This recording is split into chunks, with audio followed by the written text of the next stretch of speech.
Welcome everybody, it's Unstoppable Stilezzi with another Age of Empires 3 Definitive Edition casted match for you now. And we got Revnak against Guigs, it looks like. Before we get started though, we need to check out the map and figure out what's going to happen on there. So, if you remember the last deathmatch game we had on the channel, this is the exact same map. Basically you got a river on this side, and one on this side, and you can only cross over these areas here that have the grass and the rocks on them, right? And also you got some natives here too. You got the Jagalian one here, and then you got the Oldenburg on this side, pretty much. So yeah, it's a pretty fun map. There's a lot of possibilities on it, so let's give it a go and see what happens, right? Okay, so it looks like Guigs is using the USA Civ, whereas Revnak is using the French. Pretty good matchup, honestly. Both very strong 1 versus 1 civs, I would say. In the case of the French, it's mostly due to their very high ability to be flexible, right? France has a lot of possibilities. They can go for a very strong fast fortress. They can go for a strong musketeer and hussar push in early game. They got some cool revolts.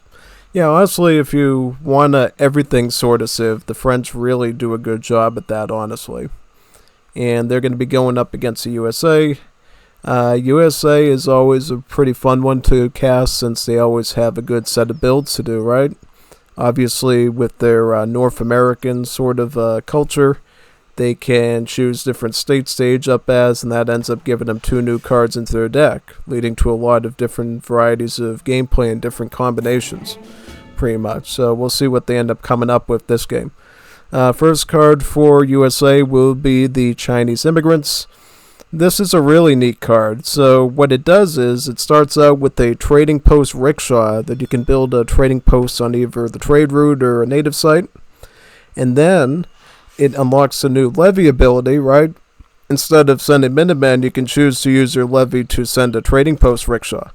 So pretty much out of the gate, you're basically getting 2 trading posts for free out of this card at the start of the game, pretty much, because you build the first one, call the levy ability from that trading post, and then you build it to a nearby one. So, looking at like this area, for instance, like over here, you could like build on this native site, and then you could quickly come over here and get this socket right afterwards, and it'd be really convenient there.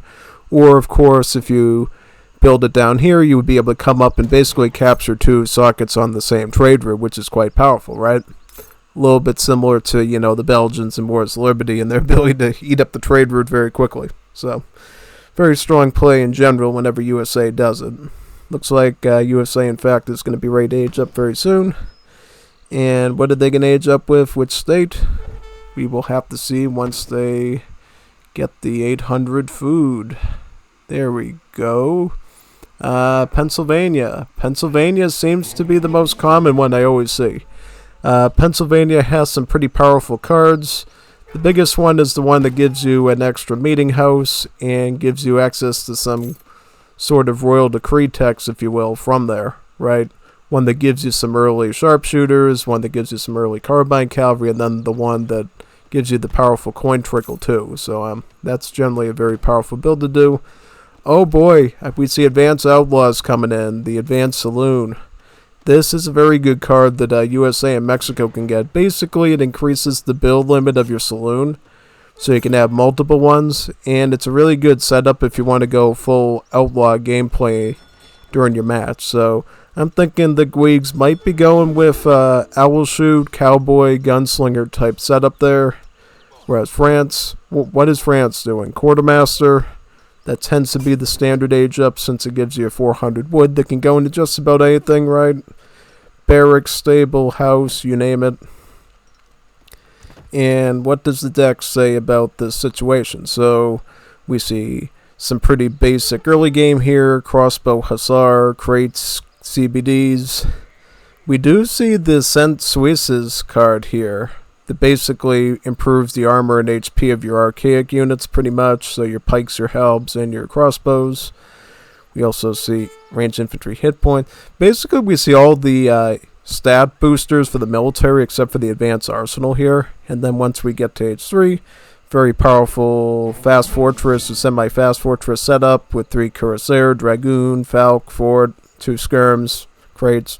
So yeah, this is looking like a pretty good competitive 1v1 deck. 1v1 bow. So maybe we'll see some crossbows. Oh yes, we are going to see crossbows. You know why? I see 700 wood, followed by 600 wood. So looks like Revnak is probably going to go double or triple barracks crossbowman. It's part of his strategy. And what is Guigs going to do? So it looks like he has gotten that meeting house card that I was talking about there. It is called the Philadelphia Convention. And he's probably going to go right away for that coin trickle right out of that meeting house as soon as it's done building. And from there, we'll have to see what he ends up doing next. Now he's going for this card. Arkansas Post. Ships 3 trading post wagons. Allows markets, saloons, and meeting houses to be built by any trading post wagons. So basically, you know, you'll be able to build some saloons out with it. That's really what he's trying to do here. He doesn't necessarily want to go for trade sockets because he already seems to have a good number of them at this point. He really just wants to go for outlaws. So Saloon 1, Saloon 2, and he's building another meeting house right there. So, oh, he's going for the Scottish Immigrants card. Now, this is a very powerful card. Basically, what it does is it ships 1 Highlander for every saloon, meeting house, and trading post you own, up to 10. So, basically, if you have up to 10 trading posts, meeting houses, and saloons combined, and any combo with that, you're going to have a nice 10 Highlanders to send at your opponent. It's a very powerful rush strategy that you often synergize with outlaws. Hence why you have the coin trickle from Philadelphia Convention and the little baby coin trickle from the saloons operating together. It looks like, though, Guigs will be adding Hussar in with those Highlanders. So there's going to be a mix of outlaws, Hussars, and Highlanders. That's quite powerful, you know. That's going to be a huge push against the enemy, right? The thing I like about the Hussars is basically you don't get any sort of hand cavalry type outlaw, right? You get a Dragoon, a Musket, and a Skirm. So just going with Hussars in that mix definitely rounds things out a bit nicer, right? Looks like the Hussars are right on top of the crossbowmen. That's like the last thing you want to do if you're going archers, to see a bunch of Hussars slicing India. He's coming back with his pikemen, though, because it looks like he did produce some pikemen there to protect them. But unfortunately, the Highlanders are right on top of them there. These Highlanders pack pretty hard. Pack a pretty powerful wall up with a range attack of 63. Quite powerful, actually, especially this early in the game. Revnak's going to have to come up with some interesting strategy to deal with this, since there are more Hussars coming in. And we see the Hussars zooming in right again for another strike. So, yeah, I don't know. He's going to have to do something about these things, and the pikemen just don't seem to be forcing them back at all, thanks to the range attack of the Highlanders.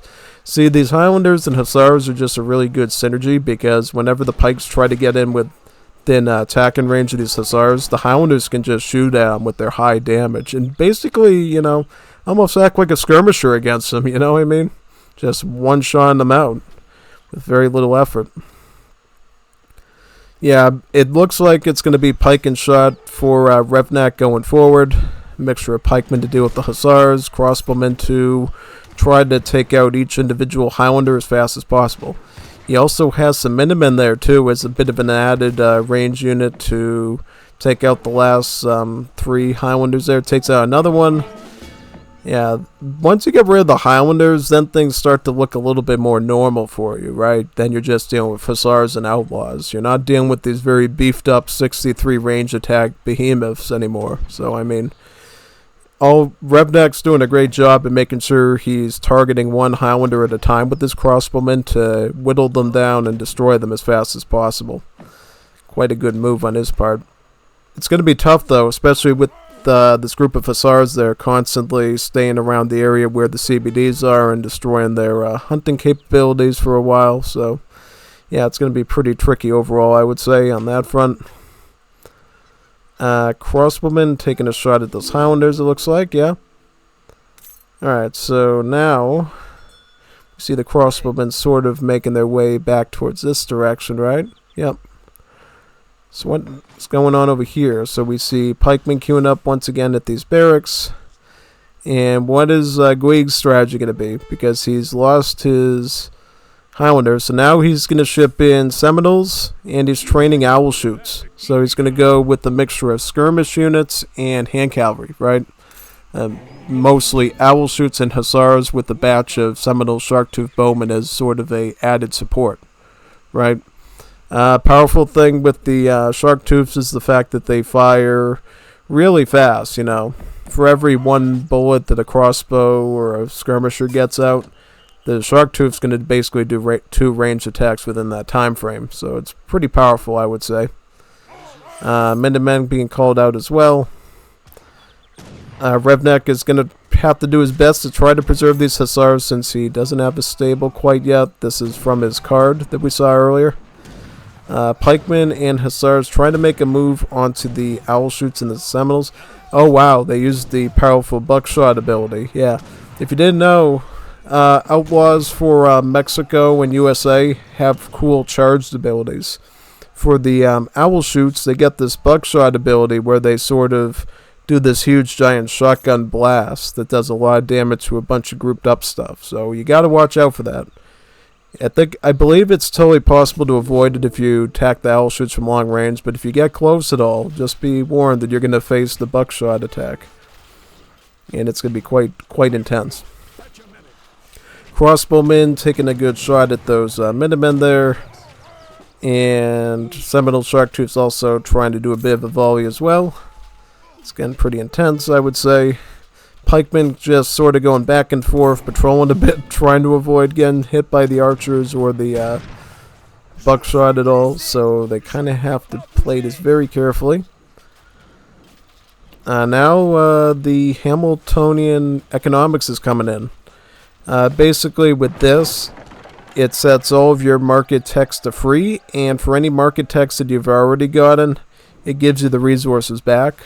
Also improves market trade rate too, so a lot of overall good effects there pretty much.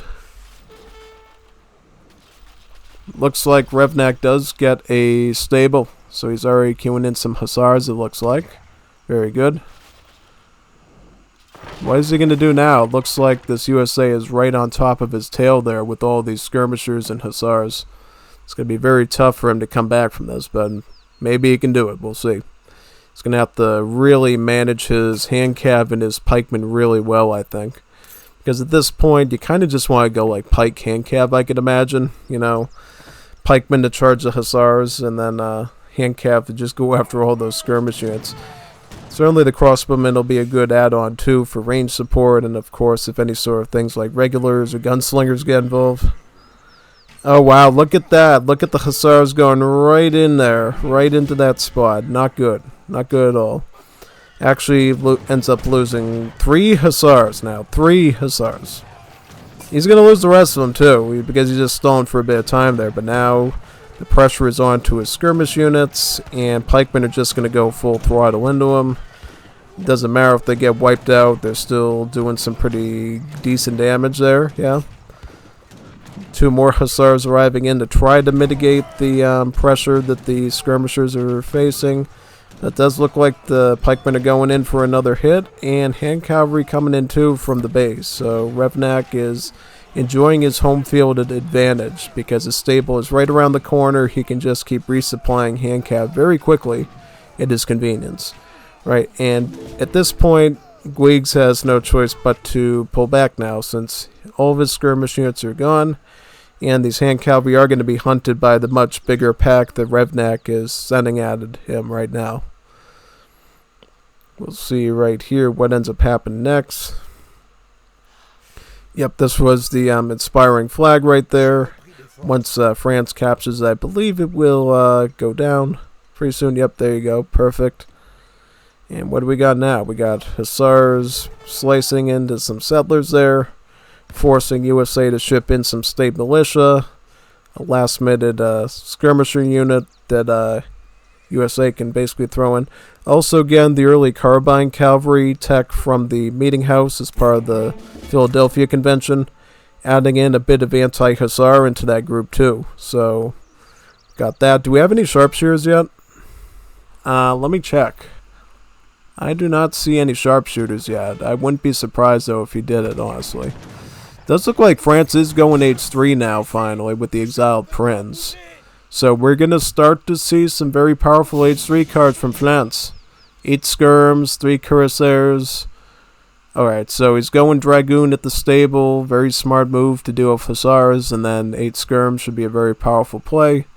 From there, you got 7 skirm, you got 2 Falk, you got 5 Goon. It's looking pretty alright, honestly. Looking quite solid overall.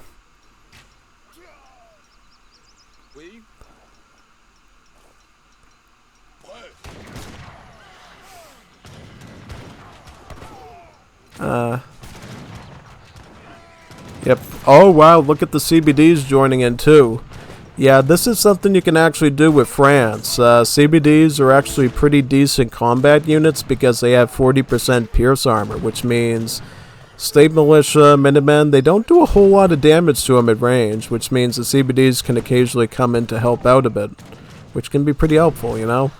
I like how they sort of had the Hussars there a bit distracted and allowed Revnak to get some extra damage in on the main infantry army that was coming at him. Right, so now more skirmishers are coming in from the barracks. Maybe another Dragoon will queue. Oh, he's going Cuirassier now. He's going for Handcav. Yeah. Those will be pretty menacing, right? Once those come out, since those hand cavalry do area of effect damage. They do splash. So, yeah, that's going to be quite powerful, I would say. Quite powerful. But we'll see, we'll see. From there, it looks like... Does Guigs have any other options? Well, he's trying to age up. He's trying to age up, it looks like. Probably needs to go with something like... I don't know. I don't know what he's going to age up as, actually. He's going to go up with Kentucky. Yeah, Kentucky's a pretty popular one, I find. It's a pretty popular one for competitive play. I usually go with New Hampshire for the early factory and the Napoleon guns, but you can totally go for that, too. Did get the 5 early sharpshooters tech from the Philadelphia Convention Meeting House tech there. So, yeah, basically trying to defend, I think, at this point, since he knows Revnak has the advantage. He's already got veteran skirmishers on the field, so he's going to have to struggle pretty hard to defend his position at this point. We'll see if he can do it or not, you know. It's going to be pretty tough overall, I would say. Yeah. We'll find out, though, if he can do it. Looks like settlers are actually being destroyed there as we speak. About 2 of them, I would say. And then more sharpshooters coming in as part of the age up. But oh no, the Calisses! Splash damage. Splash damage. This might be it. This might be it. Look at that area of effect there. Look at how much damage that does. Adding in 2 splash. That is very substantial. Settlers literally being forced to help in with the defense now. And then jumping back into TC when they know alright, GG. Fun one. That was a good one. I like that. That was really nice. Looks like France ended up getting the better eco because their CBDs have better natural gather rates than the settlers do. And then in terms of military, yeah, France was able to pull off a bit better because they were able to get some more units, right? One thing you'll notice about the Guigs gameplay, he was a focus on a lot of elite units, you know, outlaws, mercenaries, early stuff in Age 2, whereas Revnak started humble with Pike and Shot and gradually added in Hussar and then eventually Age 3 stuff. So, you know, it just shows you the Pike and Shot can be a very powerful competitive move, particularly for civs like France, Spain, Malta, as well as a few hours Italy can do it. Yeah, Pike and Shot can be pretty impressive sometimes, so definitely check that out if you're ever wondering, okay, how am I going to beat my opponent? Definitely consider Pike and Shot. Well, there's that one now, and I believe I got another Revnak recording somewhere that I'll do as well. Just want to get this one out of the way so we could get to the next one later. Signing off now. See you on the next one I got.